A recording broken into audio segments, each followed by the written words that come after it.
Paul Heyman hianati Roman Reigns. Rey Fenix akhirnya debut di WWE. Tiffany Stratton dan Charlotte Flair berantem beneran. Dan masih banyak lagi. Selamat datang di Extra Smack, di mana kita akan nge-recap dan nge-review episode SmackDown hari ini tanggal 5 April 2025. SmackDown hari ini dimulai dengan si Empang yang muncul. Pang bilang dia janji bakal ngancurin Roman Reigns sama Seth Rollins di WrestleMania. Tapi tiba-tiba Paul Heyman datang bawa drama. Minta maaf, terus Heyman udah kayak ngemis minta tolong. Roman ngilang entah kemana dan Pang cuma bilang, suruh Big Chiefmu datang. Aku bakal ngomong langsung di depan mukanya.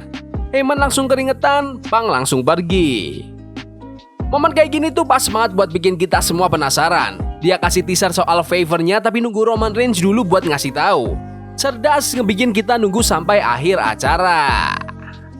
Lanjut ke pertandingan antara Rey Fenix, debutan terbaru WWE, lawan salah satu dari NXT Tag Team Champions, Nathan Frazer. Ada tendangan muter, hurricanrana, dan Phoenix terbang kayak nggak ada gravitasi dari top rope pakai twisting crossbody. Tapi akhirnya Nathan kena tendangan maut dari tali terus diakhirin pakai Mexican Muscle Buster dari Phoenix untuk memenangkan pertandingan. Setelah pertandingan, Phoenix ambil mic bilang, "Gracias Chicago, aku terlahir kembali. Aku WWE." Sambil nunduk hormat ke penonton. Keren abis. Tapi di backstage, Santos Escobar udah mulai nyulut api. Ngomporin Berto katanya dia itu lebih jago dari Rey Fenix. Pertandingan ini benar-benar cocok buat ngenalin Rey Fenix ke WWE, ngebut banget dan tiap detiknya seru. Mereka juga nyebut kalau Phoenix itu adiknya Penta dan interview abis pertandingannya juga mirip. Debut yang sukses untuk Rey Fenix. Di backstage, Braun Strowman udah muak banget sama ulah Jake Fatu dan sekarang dia ngincer US title biar bisa jadi Grand Slam. Tapi Solo Sikoa sama Tama Tonga tiba-tiba datang, mulai ribut, saling bacot semua. Untung Elena datang nyelamatin situasi, nyuruh Braun fokus. Tama mulai bacot, ya, terus langsung nantangin Elena buat bertanding. Dan kita langsung aja ke pertandingannya, Elena melawan Tama Tonga. LA langsung hajar pakai pukulan dan suplex, nginjek Tama sambil dengerin penonton teriak, "Yeah!" Tama balas serangan pakai belly to back suplex, tapi LA malah nubruk Tama ke meja. Solo Sikoa coba ganggu dari apron, salah besar. Tama curi-curi kesempatan, dorong LA sampai nabrak meja komentator. Habis iklan, LA balik ngegas pakai power slam. Tama balas lagi pakai clothesline. LA sempat siapin BFT, Solo digebuk turun dari apron. Tama nyoba roll up tapi gagal dan akhirnya LA bisa bandingkan BFT ke Tama untuk memenangkan pertandingan. Sebenarnya ini pertandingan yang pas buat ngasih LA Knight kemenangan lawan Tama Tonga yang emang sering kalah. Solo Sikoa sempat bantuin Tama beberapa kali buat dapat upper hand, tapi pada akhirnya ini emang soal nge-push LA Knight sebagai sang champion. Mampir ke parkiran, Paul Heyman lagi nunggu Roman Reigns. Byron Saxton coba gali-gali info dan Heyman udah kayak, "Pang, kalau mau favor apapun jawabannya yes." Tapi terus ada mobil datang. Ternyata bukan Roman, Seth Rollins yang keluar. Dia ketawa-tawa, bilang favor ini juga bakalan nyangkut ke dia. Dan dia pengen denger secara langsung. Terus dia jalan santai ninggalin Heyman yang kelihatan udah panik. Oh ya, terus ada video misterius yang muncul, video asap putih gitu. Habis itu kita dapat segmen face to face antara juara wanita Tiffany Stratton dan Charlotte Flair yang dipandu Wade Barrett. Charlotte mulai duluan bilang dia pilih Tiffany buat WrestleMania karena dia itu baik hati. Tapi TV langsung nyolot balik, "Kamu itu bakal selalu jadi nomor 2, habis bapakmu dan habis aku." Terus TV ngerosting Charlotte habis-habisan. Mulai dari pas Charlotte umur 25 dia masih mainan volley, kemarin juga baru nangis-nangis di talk show, sampai udah 3 kali cerai. Charlotte nyoba balas, bilang kalau pacar Tiffany, Ludwig Kaiser, pernah chattingan sama Charlotte. Tiffany langsung cabut sambil ngangkat gelarnya tinggi-tinggi. Ini battle promo apa barusan? Charlotte Flair kayak nggak siap ngadepin penonton yang seganas itu. Rasanya canggung banget. Aku nggak yakin ini bakal bikin hit antara mereka makin panas atau malah hambar. Tapi jujur, Tiffany Stratton kelihatan siap banget dan mix skillnya makin mantep. Lanjut, pertandingan yang seru buat nentuin penantang nomor 1 buat gelar tag timnya Street Profits, Motor City Machine Guns melawan DIY. Shelly sama Sabin langsung gaspol, kombinasi tendangan maut mereka benar-benar ngebakar ring. Tapi siapa sama Gargano juga nggak kalah. Tapi terus turnbuckle dibuka. Wasit nggak lihat, chaos makin jadi. Shelly nyelamatin Sabin dari fairy tale ending, DIY nyoba meet in the middle tapi zong, gagal total. Ciampa malah kejedot turnbuckle yang kebuka tadi dan MCMG berhasil ngeroll up untuk memenangkan pertandingan. Habis itu mereka langsung face to face sama The Street Profits. Pertandingan tag team yang solid sih, cuma agak aneh aja kenapa DIY harus dilindungi pakai spot turnbuckle yang kebuka segala. Tapi aku excited banget buat lihat Motor City Machine Guns lawan The Street Profits. Bakal panas nih. Terus, Jade Cargill tiba-tiba nyergap Naomi sebelum pertandingan. Tapi Naomi kayak tetap mau bertanding ngelawan B-Fab. B-Fab sempat kasih beberapa tendangan, tapi Naomi cepat ngambil alih.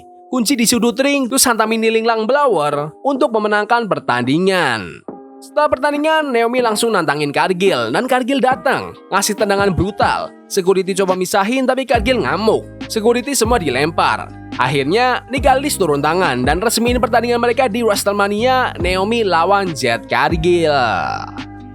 Progresnya B-Fab lumayan sih, tapi ini jelas soal Naomi sama Jade Cargill. Dua-duanya bawa energi yang intens, feud-nya makin panas dan makin personal. Aku seneng banget mereka akhirnya dapat spot di WrestleMania. Lanjut, Nick Aldis bawa keluar Kevin Owens. Suasananya berubah 180 derajat. Owens kelihatan sedih banget, curhat dari hati. 25 tahun di ring udah ngasih semuanya, tapi sekarang cedera leher bikin dia harus operasi.